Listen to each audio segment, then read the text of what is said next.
thousands of lives will be lost this winter. There's no question about that. It's just how many thousands of lives will be. Nobody expected this would ever happen in the United Kingdom. As Keir Starmer enjoys luxury and comfortably breaks his promises, the Britons are rising up like never before. Once, Elon Musk said that civil war was inevitable after seeing the protests in the United Kingdom, and now these protests are reaching a whole new level. From old pensioners who were deprived of the winter fuel allowance to students, working-class Labour supporters and businesses, everyone has risen up against Starmer. That's the very reason he has been trying to be active intentionally, appeasing Trump and pretending to play his role in the Ukraine peace. However, in his own country, people are struggling as their rights are being violated and their voices are not being heard. They are feeling betrayed and have taken to the streets, causing Starmer's worst nightmare. And Starmer is trying to distract them, but that won't happen, not this time. So, what are these massive protests all about? And how can they end not only Starmer's premiership, but also his political career? In this video, let's know about the whole story. The uprising against Keir Starmer has begun. Across the United Kingdom, outraged Britons from all walks of life are taking to the streets, fed up with a government that seems more interested in appeasing global elites and radical ideologies than protecting its own people. What started as isolated demonstrations has now escalated into a full-scale national crisis, with protests breaking out in multiple cities. From farmers and pensioners to students and factory workers, the British people are rising up against a man who promised to rebuild the country but has instead betrayed them at every turn. And now, Britain is on fire, not in the literal sense, but politically, socially, and economically. The man who promised a new era of hope, prosperity, and unity is now watching his leadership collapse at breakneck speed. Protests that began as small, scattered demonstrations have exploded into a full-scale national crisis, shaking the very foundations of Starmer's government. This is no ordinary political discontent.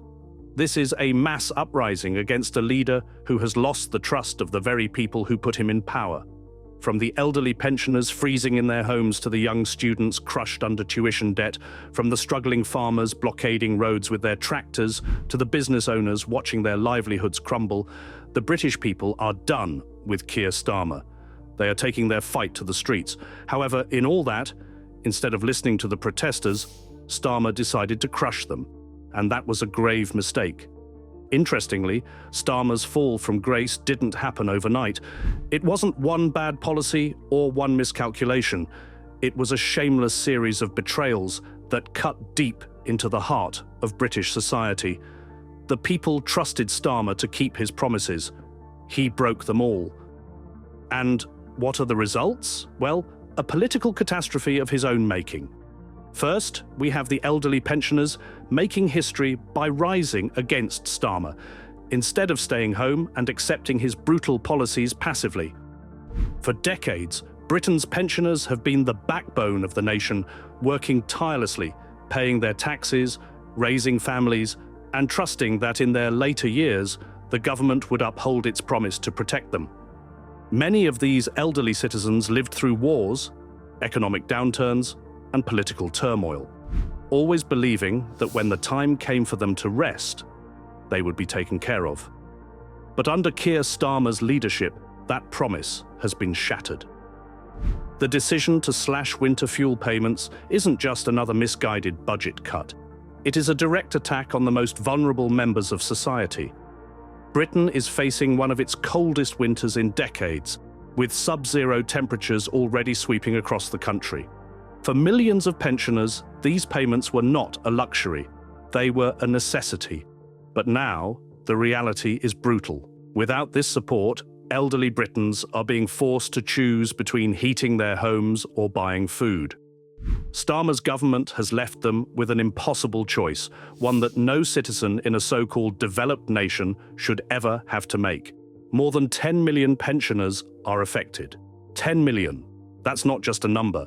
That's millions of grandparents, veterans, and retirees, people who have spent their entire lives contributing to society, now being cast aside as an afterthought. Historically, pensioners have been some of the least likely to protest. Unlike students or activists, elderly Britons have spent their lives believing in the power of voting, trusting in the government's responsibility to do what's right. But that trust has been broken. For the first time in modern British history, pensioners are taking to the streets, defying their age, their physical limitations, and even the bitter cold. The protests are unlike anything Britain has ever seen. In Durham, elderly protesters stormed Labour's local office, demanding answers. These were not radicals or professional activists. They were grandparents and retirees who had voted Labour their entire lives, now feeling completely betrayed. In Manchester, pensioners armed with walking sticks, wheelchairs, and handwritten signs blocked major roads, causing traffic disruptions in one of the city's busiest districts. In London, the heart of the British government, thousands of pensioners gathered outside government buildings, the sight of elderly Britons, some in their 80s and 90s, marching in freezing temperatures, clutching homemade signs with trembling hands, is an image that will haunt Starmer's government forever. Stories of elderly Britons sleeping in layers of coats, rationing their meals, and sitting in the dark to conserve electricity are emerging all across the country. And while Starmer's government tries to downplay the scale of this crisis, the British people are no longer buying the lies. The protests are only growing bigger. If pensioners were the first wave of the rebellion, then students were the second, louder, angrier, and more organised than ever before. Just a year ago, Britain's university students were some of Keir Starmer's most loyal supporters. They believed in his promises. They campaigned for him. They voted for him in record numbers. And what did they get in return? Betrayal.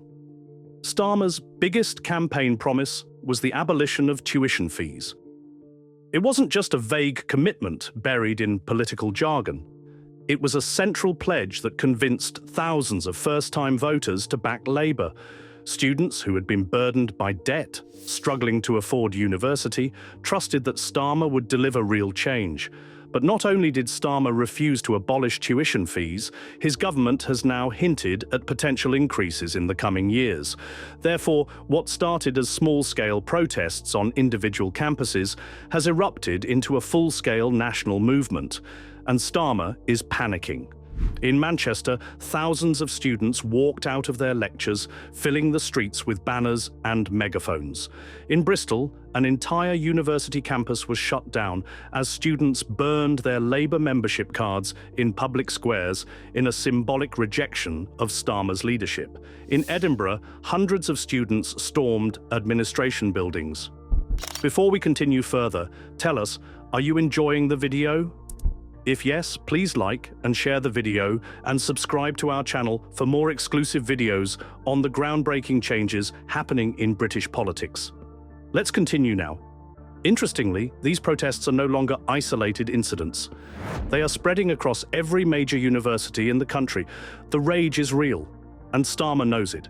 He knows he has lost an entire generation, a generation that trusted him, believed in him, and now sees him for exactly what he is, a liar. This is not just another student protest. This is a rebellion that has united Britain's youth like never before. These students are not disorganized radicals. They are future doctors, engineers, teachers, and scientists who have lost faith in the system. Their demands are clear: end tuition fees, end the betrayal of students, and invest in the future, not in corporate greed. But Starmer's government refuses to listen. They think the protests will die down, they think the students will give up, but they couldn't be more wrong, because this generation will not be fooled again, and their rebellion is only just beginning. Starmer is now trapped. On one side, he has elderly pensioners, the very people who built Britain, marching in the streets, demanding their basic right to warmth and dignity. On the other, he has Britain's students, once Labour's strongest allies, now turning against him with a fury he never expected. This is not just a political crisis. This is the collapse of Starmer's credibility, because when both the young and the old rise up against you, when your most loyal supporters turn their backs, there is no coming back. And these two are not the only groups protesting against Starmer. The British countryside, once a place of quiet and steady work, is now a battlefield of economic warfare. Farmers, historically a community that preferred hard work over political conflict, have found themselves forced into a fight for survival. And the reason is Keir Starmer's devastating inheritance tax policies that will not only destroy family-owned farms, but also drive up food prices, push farmers into bankruptcy, and threaten the entire British agricultural industry. The countryside is on fire with rage, and it's Starmer's government that lit the match. We will fight till the death because we love what we do. We produce the food for those that are trying to tax us. And if they think that we're going to give up, we're not giving up. We could stop the country, and I don't think they realise that. So we're not giving up. We're not going to be able to afford to continue. The inheritance tax is going to finish us off. All the honest, hard-working, easy targets, tax them, tax them, tax them, tax them, tax them to death. And it's not right. This government is screwing the British agriculture, the fishing industry, the haulage, and all the power and infrastructure of the country. And without that, we can't continue. What would you say to Keir Starmer if you could have a quick word with him? I just wish he'd never been born. I can't stand the bloody man. He is the worst Prime Minister we've ever had in this country. He's not listened to us. He doesn't know the struggles that we go through. He doesn't understand it. He's not tried to listen to us. He said that he's not going to tax the working man. Well, what is the working man? I don't think there's anything else to describe a working man than a farmer. This inheritance tax has come in, has made things basically the last nail in the coffin. If this tax goes ahead, there will be no food in the supermarkets for them. What do you say to people who say, well, everyone else has to pay inheritance tax, so why not farmers? I don't know. I think we're farmers. We don't make much money. We kind of jog along as we are. If you want food, you kind of got to suck it up. It's one of those things. Obviously, I understand what they say, but we still pay a lot of tax. It's not like we just don't pay anything. For generations, British farmers have worked the land, producing food that keeps the nation fed. These aren't corporate giants with vast wealth. They are family businesses, many passed down through centuries of blood, sweat, and toil. But under Starmer's policies, that legacy is being torn apart. The changes to inheritance tax mean that many family farms will now face crippling financial burdens when land is passed down from one generation to the next. This is land that cannot simply be sold off or liquidated. It is the very foundation of the farmers' livelihoods. The result is that many will be forced to sell just to cover the tax bill, leading to massive farm closures, food shortages, and an eventual increase in food prices for every British household. The reaction to this betrayal has been swift and unforgiving. In Wales, hundreds of furious farmers took their tractors and blockaded the Welsh Labour Conference, shutting down roads, forcing delays, and sending a loud and clear message to the government. This attack on farming will not stand. The streets around the conference were flooded with miles of farm vehicles as government officials struggled to even enter the event.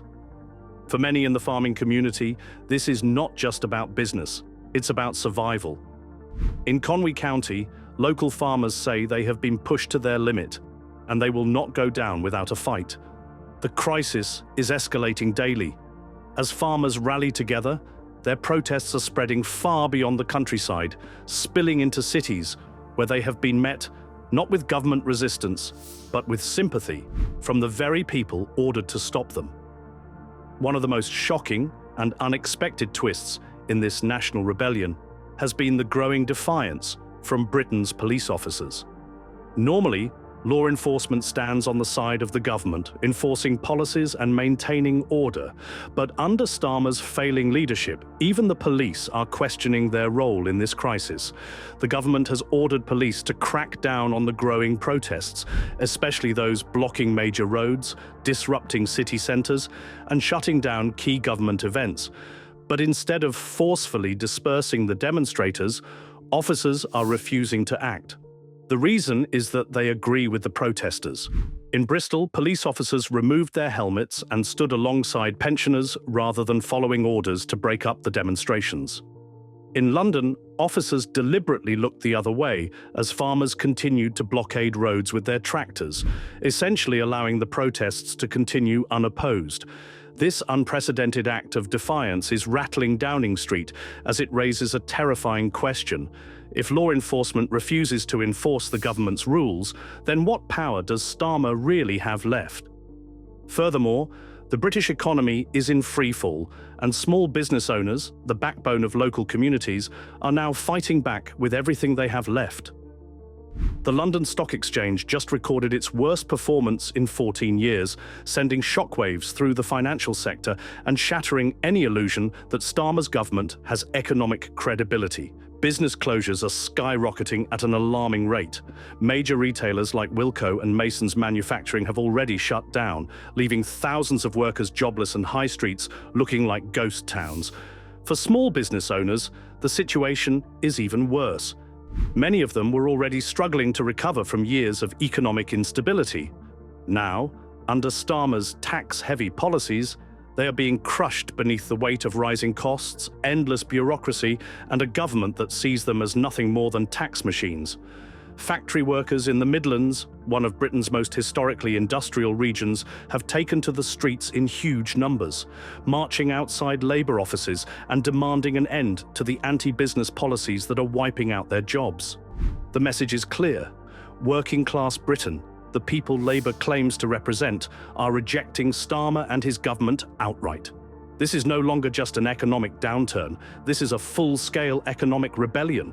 The protests are no longer just about pensioners freezing in their homes. They are no longer just about students burdened with debt. They are no longer just about farmers trying to save their land.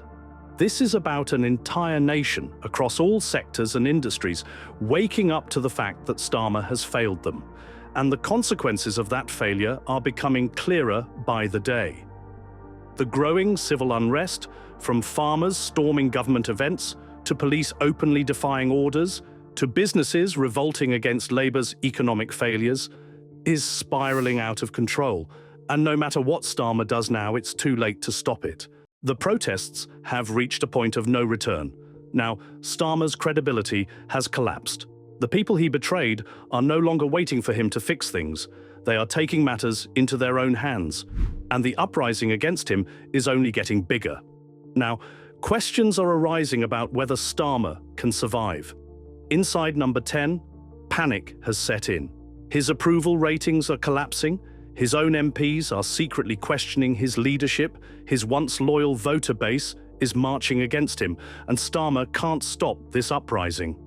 And instead of listening to the demands of the protesters, he is trying to crush them, something that no leader can succeed in doing. What do you think? Should Britons confront Starmer, rise up, come out in the streets, and show who holds the absolute power? Isn't it true that Starmer doesn't care about his own citizens, whom he pledged to protect?